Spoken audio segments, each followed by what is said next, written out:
Please make some noise for Eoin O'Connell. Eoin O'Connell representing Cooper's Gym. They're a perfect 2-0 right now. They've had some devastating finishes tonight. 1 knockout and 1 TKO victory. They've shown that they can hang at any point in this battle arena cage. And we know Eoin O'Connell of Cooper's MMA is going to be looking to act in the same vein. He's got that Irish flag. He's got the Irish pride high here in Birmingham at Edgbaston Stadium. Joining me, of course, is my man, Dave Calsa. Dave, how are we doing tonight?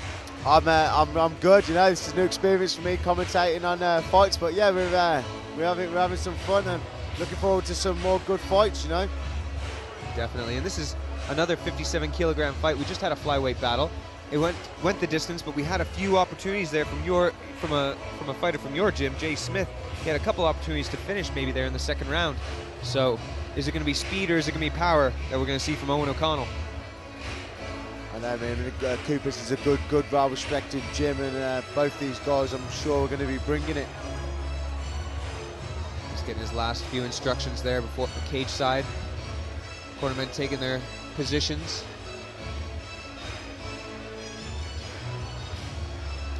It's always interesting with flyweight fighters. We've got a growing contingent of flyweights, whether all the way up to the world champion, Mighty Mouse Demetrius Johnson. Coming in, looking very happy, is Eoin O'Connell. And his opponent into the red corner. Put your hands together for Cooper Frachery. Cooper Frachery from LSA. It's a new one to me. Yeah, LSA representing from France, actually.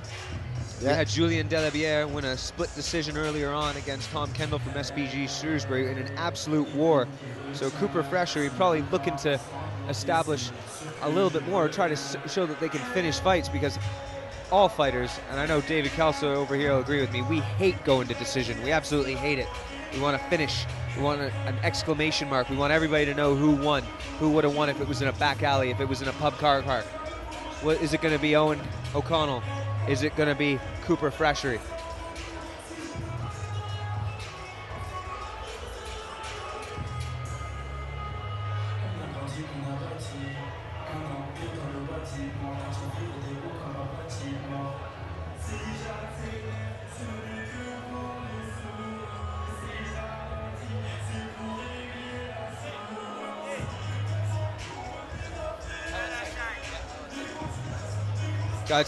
Got a break to tell you right now that this fight is brought to you by Bear Hug knee supports, ankle supports, elbow supports. If you want to stay in the game, you want a bear hug around you. And also brought to you by Viking Warrior Nutrition. Go to vikingwarriornutrition.co.uk. Why eat like a man when you can eat like a Viking warrior?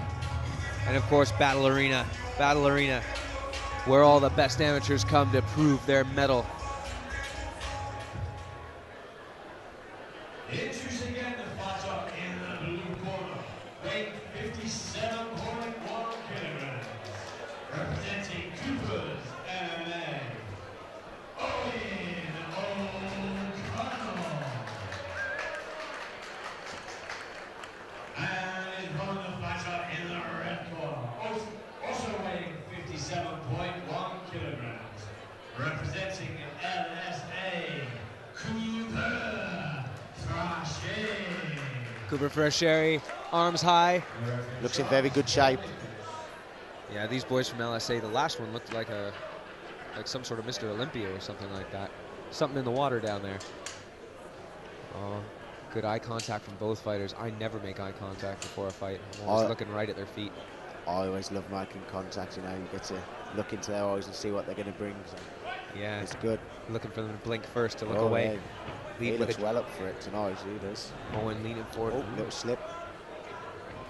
Pumping with the jab. Rear leg kick. Oh, big double leg. We saw that earlier on from the LSA fighters. Now he's latched onto a bit of a guillotine or maybe a wrestler's headlock.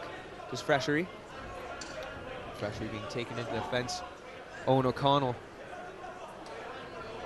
maybe going in for the double. He needs to get his head to the outside. Right now, Frachery's doing so well at hiding it, keeping it central into his in his navel position, keeping a lot of pressure on that neck.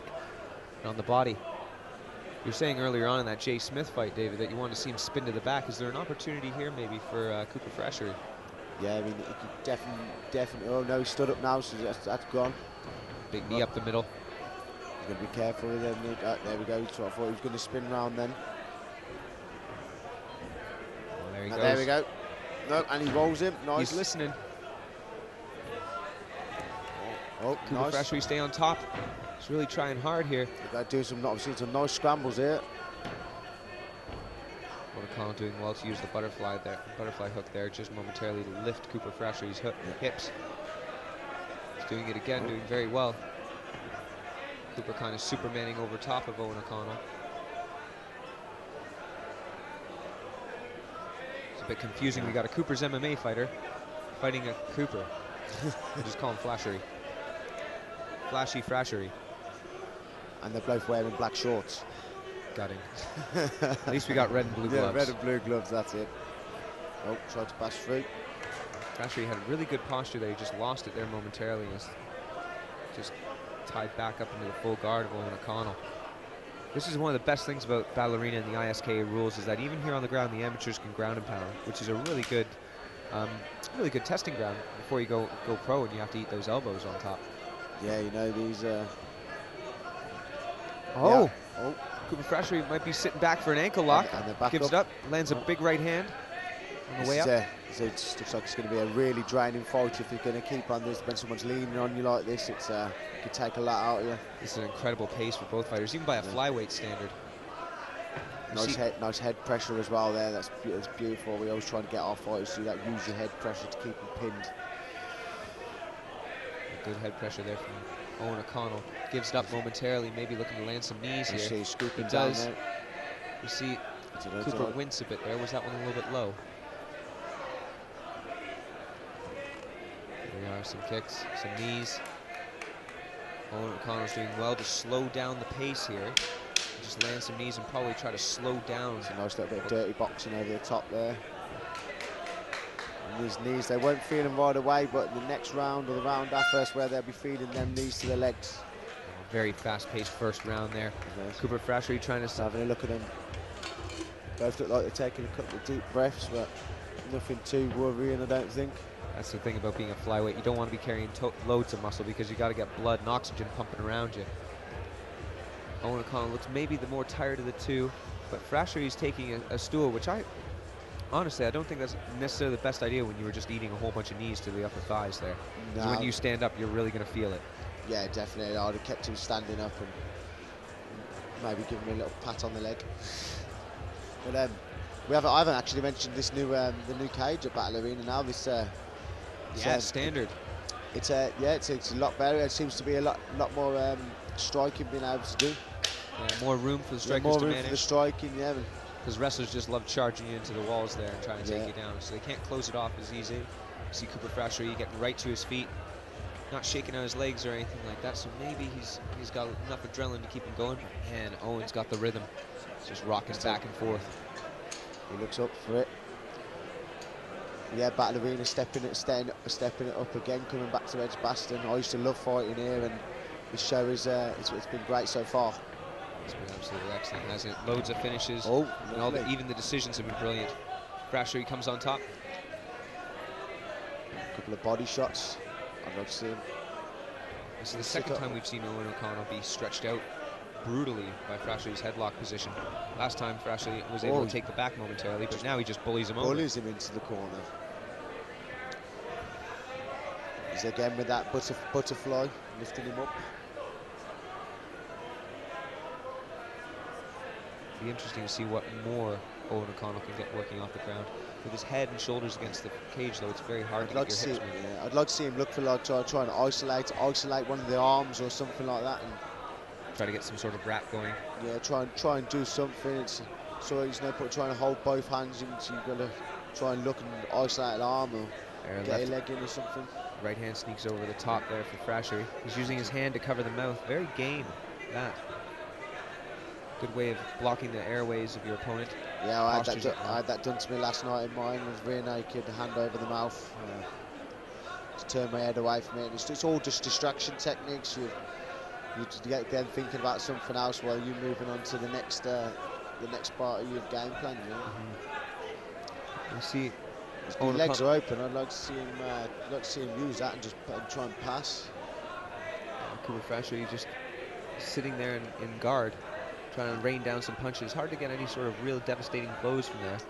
He's sneaking them in. The legs are open as well, so yeah, he can easily step back and try to maybe knee cut or just a circle pass there. He's backing off.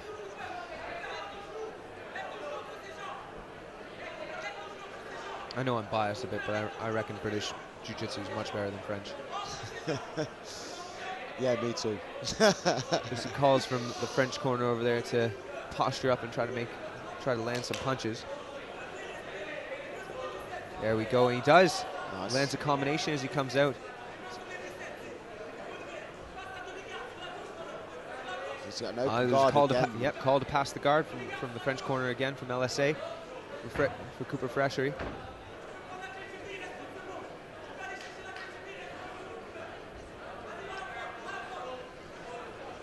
Oh, see. Eoin's still in. He's trying to land some superficial. Oh, they're telling him sit back. There's an ankle lock. Has he got it? Has he got it? No, he hasn't got it. He's shaking his head, son. He hasn't got it.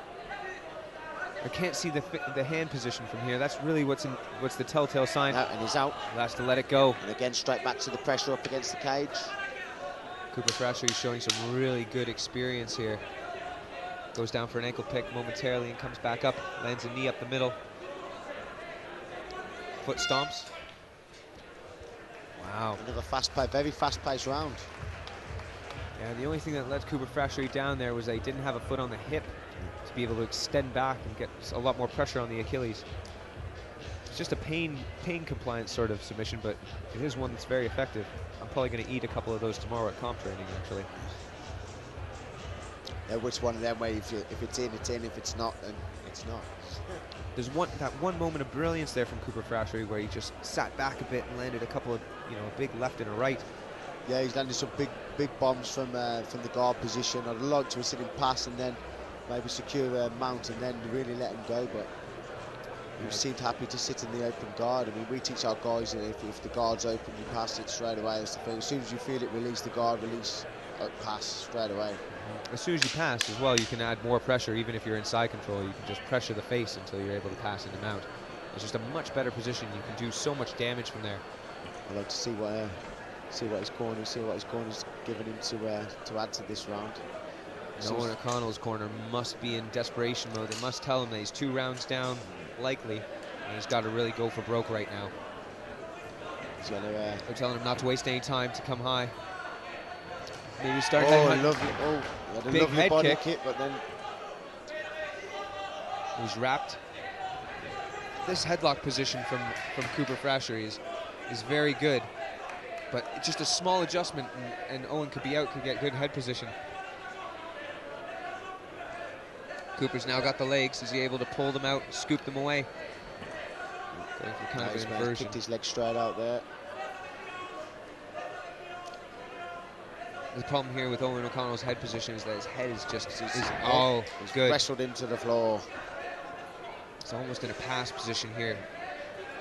We have admitted that Frachery's, at least his understanding of the ground is a bit suspect here. So can O'Connell put a lot of pressure down and maybe get to an advantageous position and finish this fight, which is what he has to do here in the 3rd round. So if I was him, I'd be looking to pop that arm over. Got a lockdown there from Cooper Frachery. Lockdown on the right leg of O'Connell. Good pressure down from O'Connell right now. Yeah, he's going straight. It's nice. I'd like to see him sit back and. He needs to make something happen here, though. He's got to punch either into position. He's going to try and distract him and then get that leg through and then pass into full mount. That's where I'd be looking. That's where he's going to win this fight. It's hard there with that lockdown. Lockdown's given. If Cooper's got O'Connell, I'd love to see him just bend that knee right now. There you go. He's got the pass. Mount. I'd like to see him step straight over now. Lovely. I think it is open. It is open. Both. Has he got something? Has he got one? But I might be looking for a Kimura on that far side. The underhooks there again from Frachery are too strong. Good, he's got that high underhook. He can look for a pancake position if he circles off to his right side. Eoin O'Connell.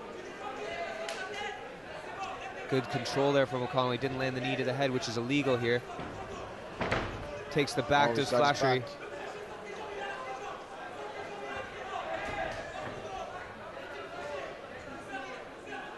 Almost an attempt at the Granberry roll there from O'Connell. This is a position that I really want to see people land a little bit more knees to the body in. I think almost an amateur though. I think they almost forget that they can knee to the body as much as they can, you know. Yeah. Especially when you've got him bent over and he's open wide. That's it, just calling out for knees. Frachery trying to do the crossface, but his hands out of position. Can O'Connell scoop him back down and wrestle him to the ground again? He's got that single leg. He really needs to posture up with the head. We got a 10-second rake. Good crotch lift there from Frachery. Completely both men look quite tired. It's been O'Connell a very is fighting. Oh, no quitting O'Connell, no quitting Frachery, and they end up going to the judges' scorecards here at the end of the third and final round. Another flyweight fight.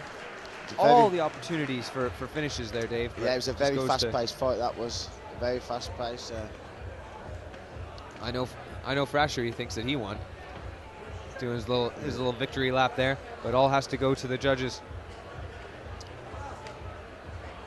Okay. Commend to the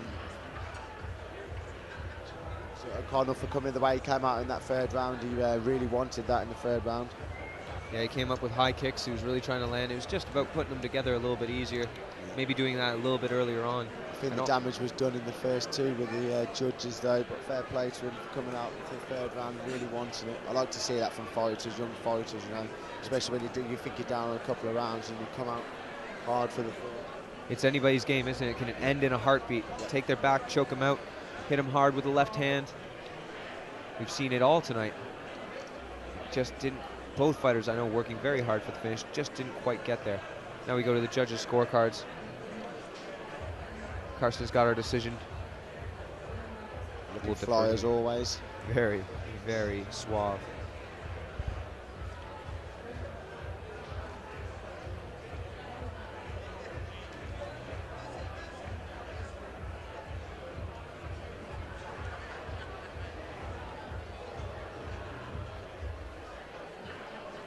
So after 3 rounds of action, we go to the judges' scorecards. And we have your winner via unanimous decision for the fighter in the red corner,